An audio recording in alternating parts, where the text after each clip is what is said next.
Before we call for adjournment, at least napakinggan natin si Ms. Irene. Your Honor, just a quick manifestation, Your Honor. Yes, Counsel for Respondent. Yes, Your Honor. We noted that the list of accounts, which was supposed to be prepared by Mr. Wamil, with the caption OVP, open parenthesis, December 21 to 31, 2022, close parenthesis, was unsigned and it was undated.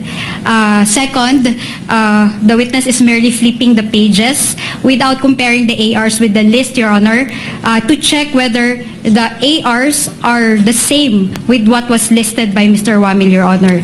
And the third one is that we note that the folders containing the ARs were not marked as exhibits of the prosecution, Your Honor. For the record, Your Honor. Duly noted. However, the witness may testify as to the summary and/or table if she's aware of it and if indeed it was part of the documents turned over to her by Mr. Wamil.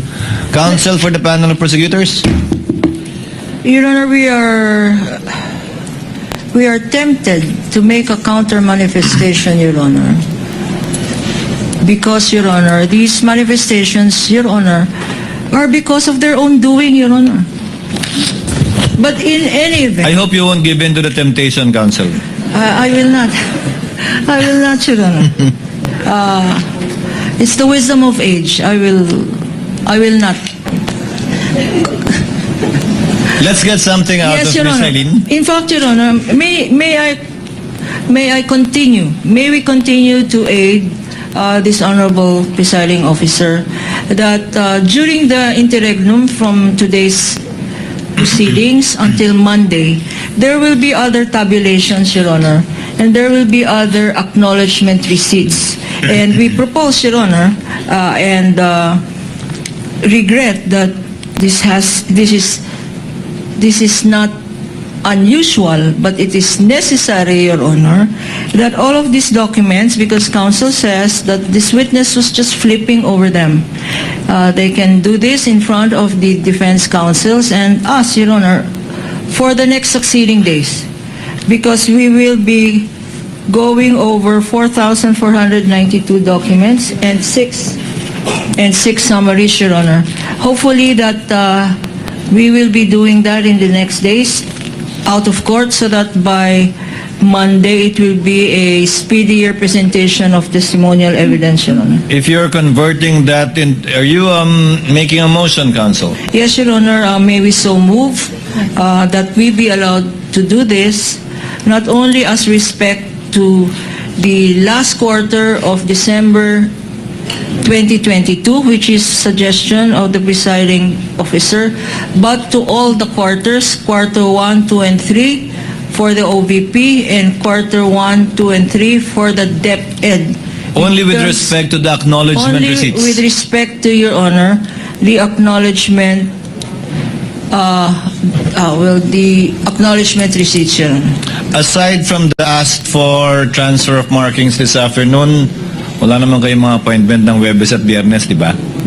Your Honor, can I comment Yes, on that, Your Counsel Honor? for the respondent. Your Honor, under the rules, the witness has to identify longer part of the trial, and there's a problem when it comes to with regard to the offer. There will be a problem when it comes to their offer of evidence, Your Honor.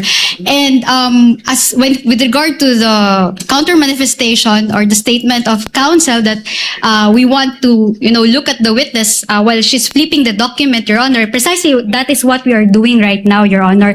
So we object to the proposal that the examination of the ARs be done outside the court, Your Honor. I think the purpose... Your Honor, please, Counsel for Attorney Capunan, the court views it perhaps as an opportunity to provide an avenue for possible stipulation as to the ARs that you did not stipulate on. Because if I remember correctly, the reason why the ARs presented earlier, the 845, under the witness, Mr. Attorney Wamil, was that the observation of the respondent was it was simply contained in a folder, transparency on a folder, and that there was no real sequence to it. So perhaps we can set a date for possible stipulation on the ARs, not really for the witness to confirm it, but for possible stipulation on the ARs Yeah. if the respondent is open to it? Your Honor, unfortunately, we will not stipulate, Your Honor. We didn't stipulate in the case of Wamil, Your Honor. The same position is maintained, Your Honor, in the case of this witness, Your Honor, because after the ARs have been submitted to the Commission of Audit, Your Honor, the OVP and the DepEd no longer had control over these ARs. So therefore, we do not know what were the receipts that were provided by the COA and how many receipts were given by the COA to the prosecution, Your Honor. And second, these are not common exhibits because we did not mark those documents or ARs as our own. We didn't adopt them as our own evidence, Your Honor.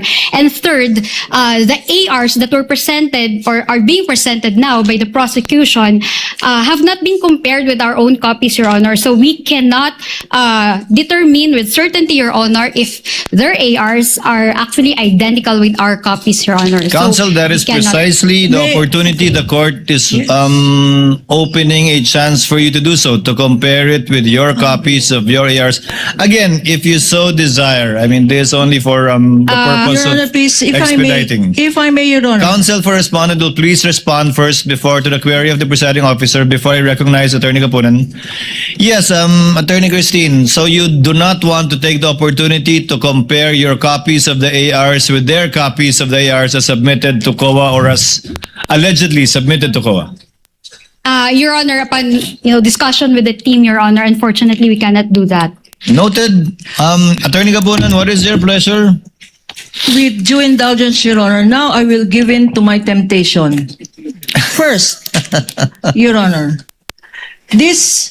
what is happening now could have been prevented had we done this exercise during the pretrial. When the clerk of court asked for stipulation on documents, these included stipulations on the acknowledgement receipts. That was the opportune time for the defense counsel to have examined page by page, receipt by receipt, the faithful reproduction of the COA AR copies with their own copy, Your Honor. They passed upon this opportunity. Now that we want it done more expeditiously by a motion that I have proposed, which incidentally I wish to amend, that because of their objection to it being an out of court, may we amend my motion, Your Honor, that it be done in front of the clerk of court and that the clerk of court be duly authorized by authority of the Honorable Impeachment Court to preside over the sessions, Your Honor. The same way as clerks of court, designated officers can mediate between the parties as to a possible amicable settlement or stipulation. And this will be, Your Honor, and I'm sorry, I'm seeing Please them continue, Counsel. nodding in acceptance of the motion. Unfortunately, I think quite the opposite, Counsel, because he's not looking forward to the workload. Your But please Honor, proceed. please. And so, if that is done, Your Honor, then we will be making more efficient use of the time of this honorable court. The marking, the identification by this witness, the comparison of both the prosecution markings. These and the ARs have defense not been markings. individually marked, Counsel? They have been marked, Your Honor. As a Counsel, for matter the of respondent, you said they were not yet marked, the ones being showed to the witness. No, Your Honor. They were marked already, Your Honor, but we also have our own marked copies, Your Honor. They were marked, but you also have. So, meaning, Your Honor, we have separate documents or ARs that were marked, Your Honor. That is precisely my point, Your Honor, Counsel. please. That is precisely my point, Counsel. Before the clerk of court, this is like an extended or additional pre-trial. Perhaps this can be done before the clerk of court. Yes, You Your need not stipulate to all, only to those that exactly the same as your copies. It can be 10 out of 845, 844 out of 845. I do not know, really, quite frankly. But would rather give you the opportunity than litigate this in open court, piece by piece, similar to the stipulation asked for by the counsel for the panel of prosecutors. In relation to the witness viewing it or looking at it, if it is stipulated, then there is no need for her to actually peruse, go through, or look at it for long periods of time. Only with respect to the questioned ones or those not stipulated to by the counsel for respondent. I think the court is inclined to allow for this one more opportunity to stipulate as to the acknowledgement receipts. Again, there is no it is not mandatory. The court is not forcing the counsel for respondent to stipulate on documents they refuse and don't want to stipulate. But since you have your own copies of ARs, and since the issue pertains to the chain of custody, after you submitted it to the COA, then the court would like to afford you the opportunity to compare it. Again, you need not stipulate on anything.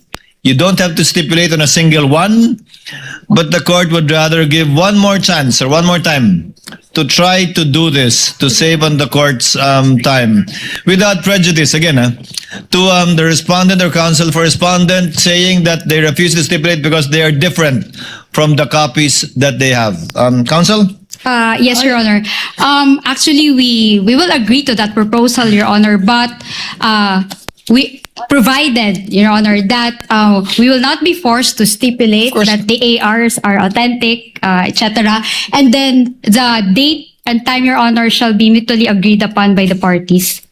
Of course. Of course, Your Honor. I think, Of course, the date and time should be mutually agreed upon between Thursday and Friday. Your Honor, please, you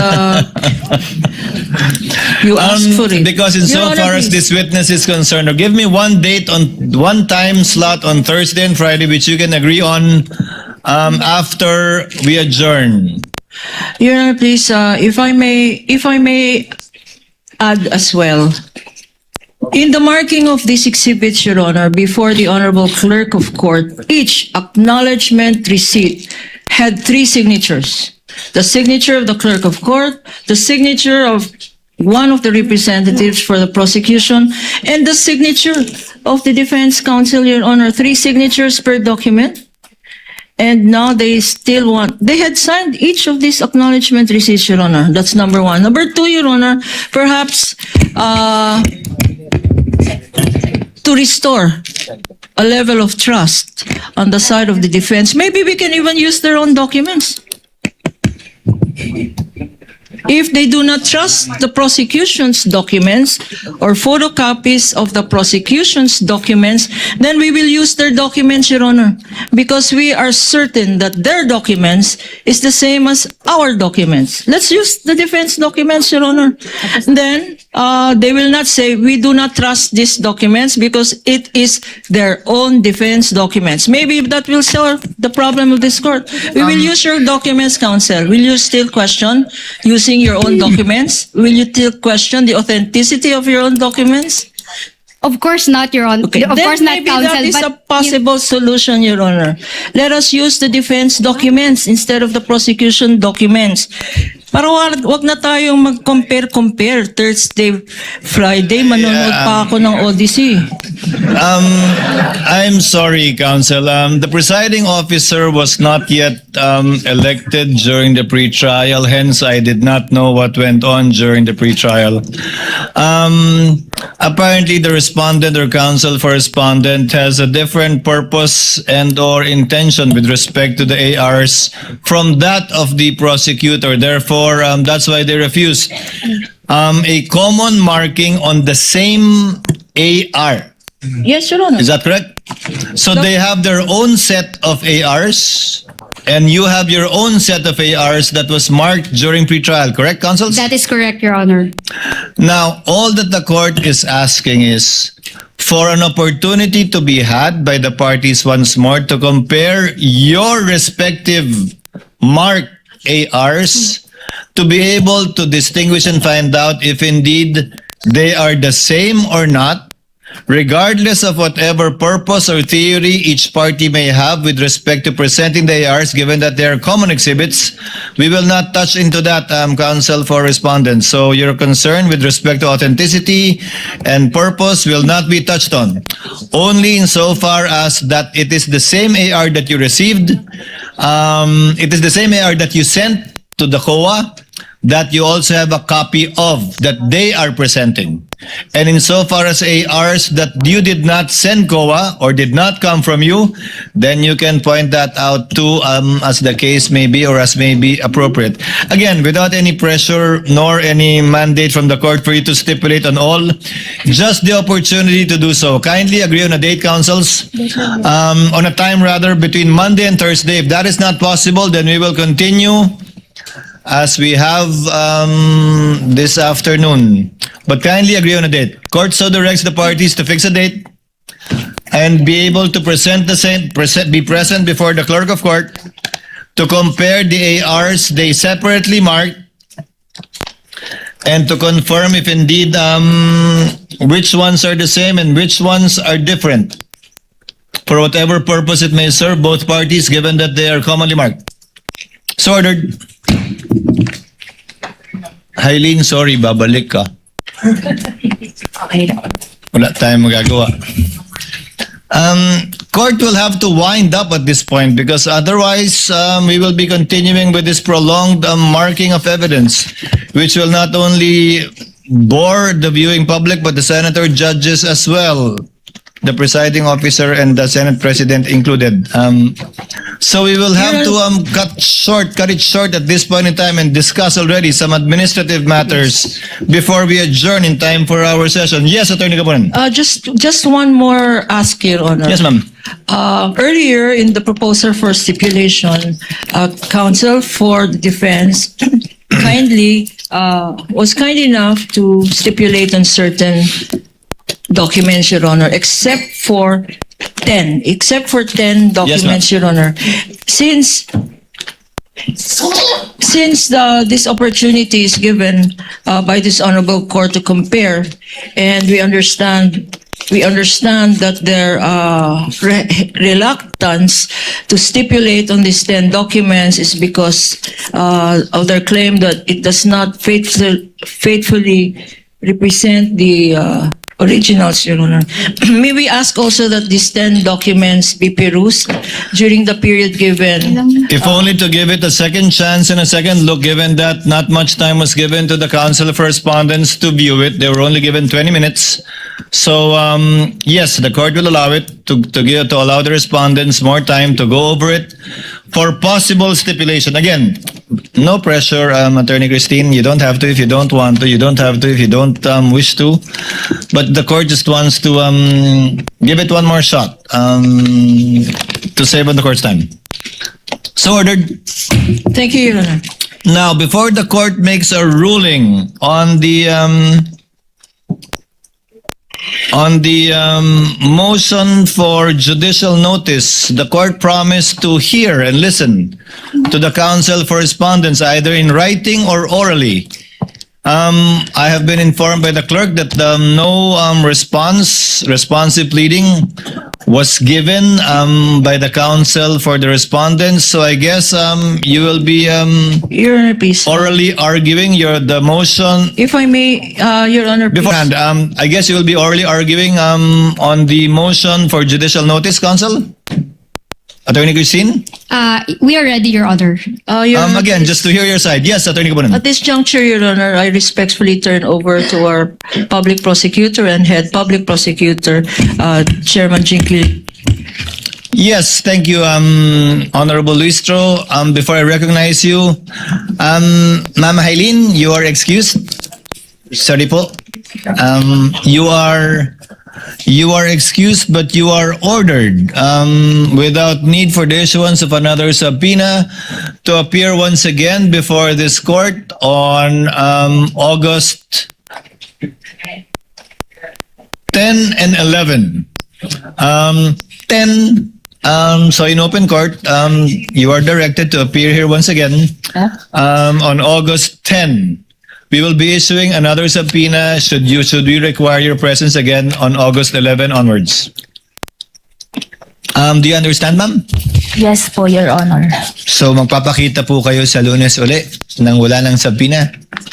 Yes po, Your Honor. Salamat po. Your excuse, ma'am, and thank you for your presence and cooperation this afternoon and your patience. No, this won't be oral arguments. The court, the chair just wanted to hear from the counsel for respondents. So really, this will not be oral arguments between the parties. Yes, what is the position of the counsel for respondent in so and sir, public accountability committees, if I'm not mistaken. Attorney Christine, you'll be arguing? Yes, Your Honor. You may proceed, ma'am, when you're ready. Thank you, Your Honor. The defense would like to oppose the motion for judicial notice on the following grounds. Number one, the judicial notice rule cannot be taken of disputed matters. Number two, the respondent must be given an opportunity to be heard by way of cross-examination before the court admits in evidence the matters covered by the TSNs, the video recordings, and the committee reports. And number three, the proceedings before the HOR, COJ, were questioned by the respondent before the Supreme Court as a fishing expedition and mini-trial. On the first point, Your Honor, judicial notice cannot be taken of disputed matters. In Juan versus Juan, the Supreme Court defined judicial notice in this wise. Judicial notice is the cognizance of certain facts that judges may properly take and act on without proof because these facts are already known to them. Put differently, it is the assumption of a court of a fact without need of further traditional evidentiary support. The principle is based on convenience and expediency in securing and introducing evidence on matters which are not ordinarily capable of dispute and are not bona fide disputed. While the CGGPA and HOR COJ hearings were made public, we do not dispute that, Your Honor. The matters discussed within them, which were documented via the TSNs, video recordings, and committee reports, are not facts automatically admissible in this impeachment trial. Rather, they remain assertions that must be proven by evidence.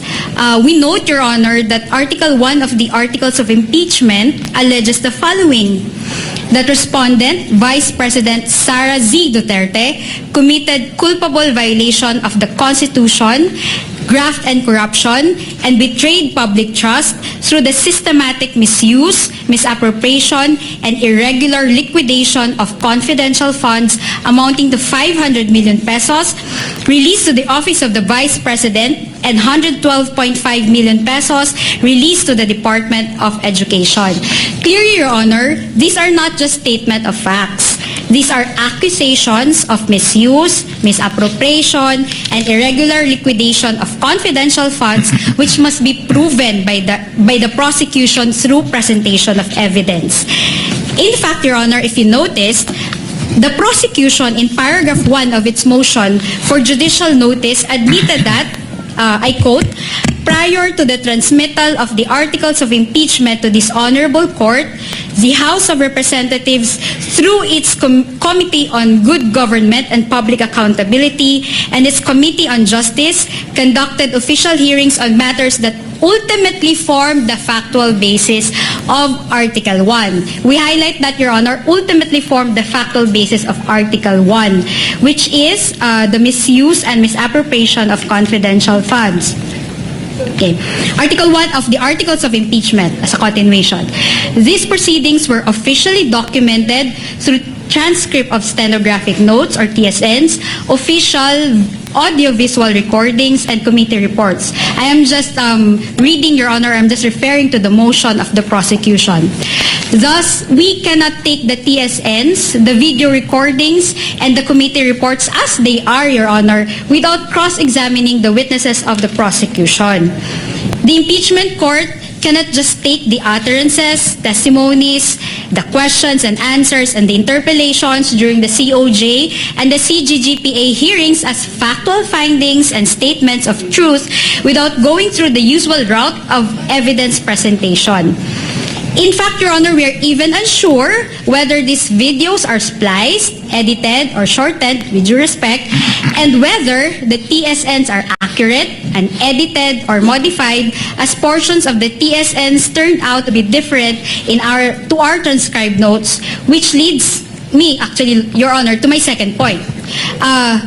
That because the matters covered by the pieces of evidence, Your Honor, which the prosecution would like this court to take judicial notice are exactly the matters that are being heard before this impeachment court, the respondent must be given an opportunity to be heard by way of cross-examination before the court admits in evidence the TSNs, the video recordings, and the committee reports.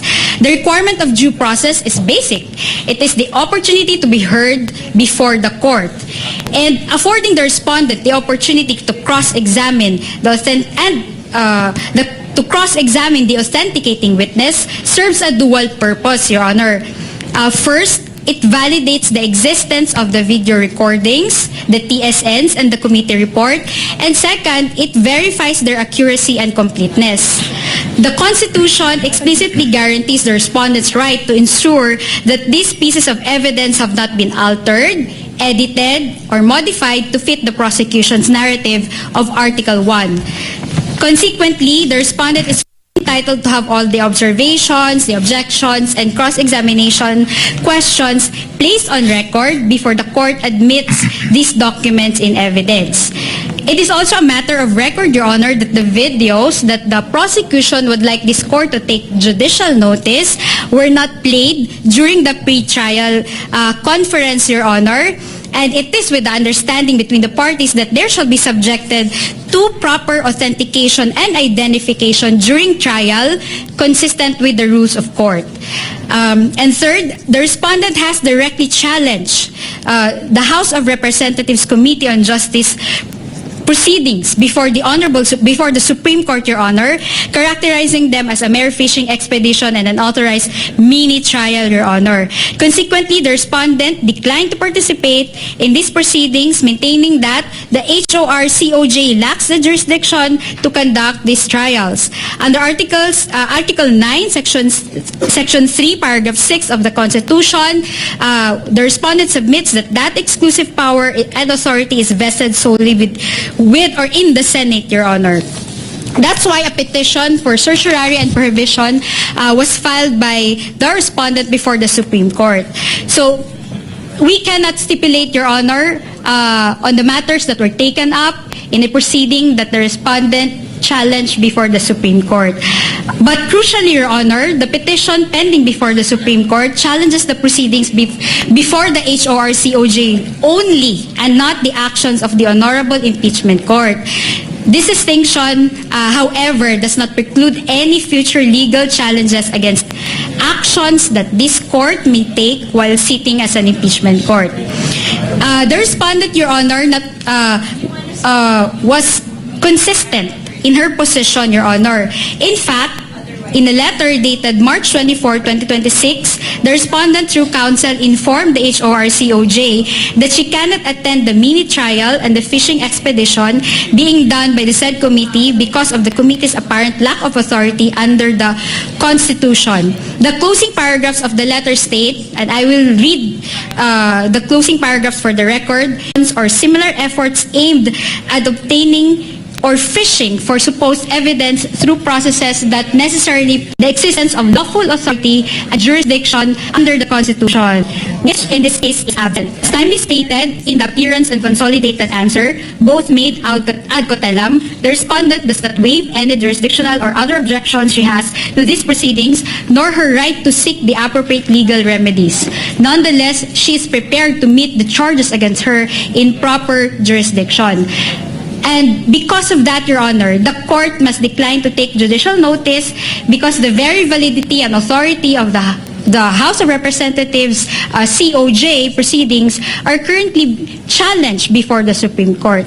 Now, on closing, Your Honor, On its face, actually, the motion may look like a plea for this honorable court to take judicial notice of the purported official legislative acts described by the prosecution. However, Your Honor, if you really examine the motion, Your Honor, in reality, however, the motion is actually akin to a public prosecutor, the House of Representatives, asking the criminal court, here the impeachment court, to take judicial notice of the complaint that was filed before the fiscal, here the HORCOJ, and all matters related thereto, including those that transpired during the preliminary investigation without the need for presenting witnesses in court. That is actually what the prosecution is doing in our view, Your Honor.